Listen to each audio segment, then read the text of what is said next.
Les animaux dans la Bible. Aujourd'hui, monstres et dragons. Salut les enfants.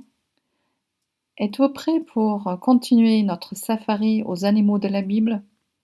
Oui, depuis quelques mois, nous découvrons des animaux de la Bible. Est-ce que vous vous souvenez de ces animaux? Il y avait les corbeaux qui ont nourri Élie. Il y avait aussi ce chameau qui ne rentrait pas dans la porte, qui était trop étroite.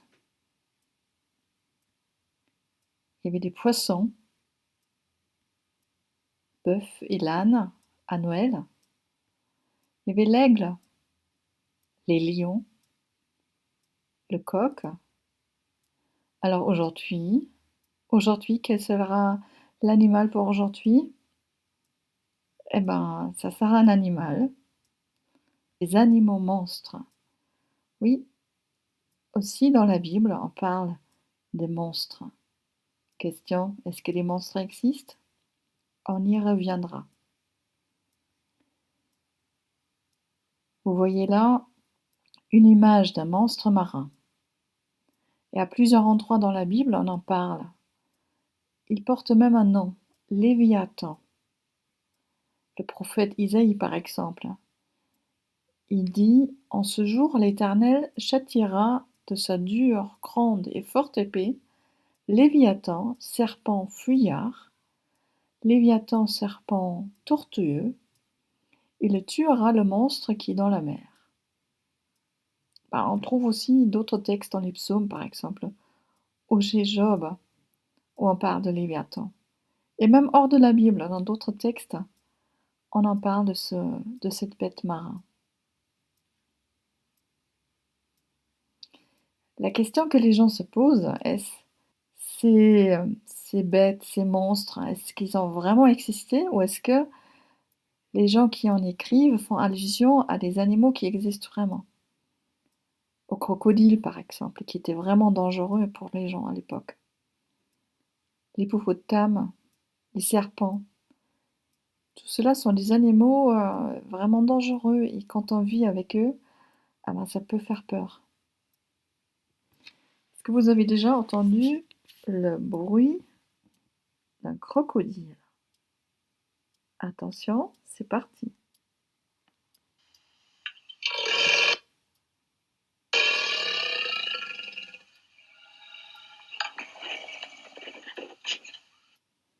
Un vrai monstre, n'est-ce pas? Mais peut-être déjà à l'époque, on s'imaginait des créatures fabuleuses, aussi dans la Bible. Le Léviathan a peut-être donné l'idée de s'imaginer des dragons, ou des serpents de mer, ou toutes sortes de monstres. Est-ce que vous avez déjà vu des monstres dans des livres ou dans les films? Il y en a qui font peur, il y en a qui font rigoler. Alors vous, les monstres, ça fait rire ou ça fait peur?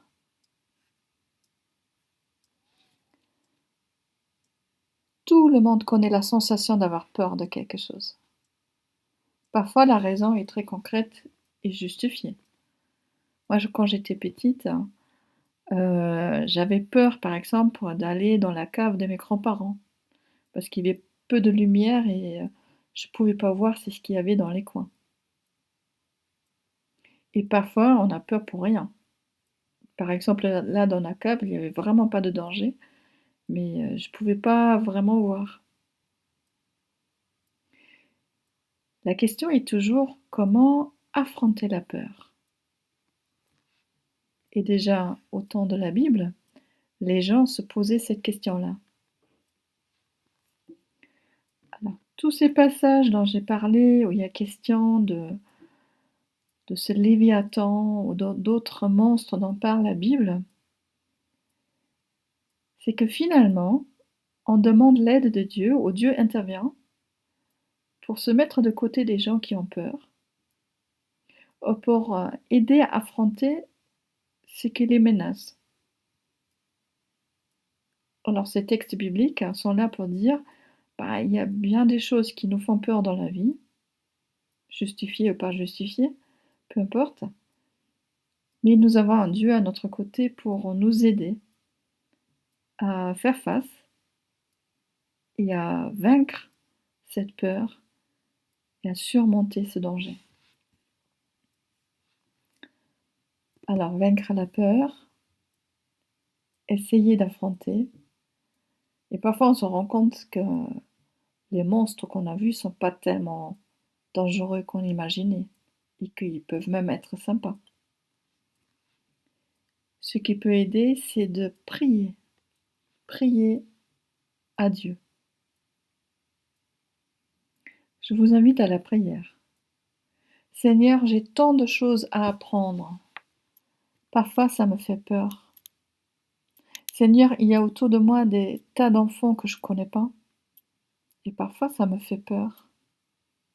Seigneur, la nuit est noire et pleine de choses mystérieuses. Et parfois, ça me fait peur.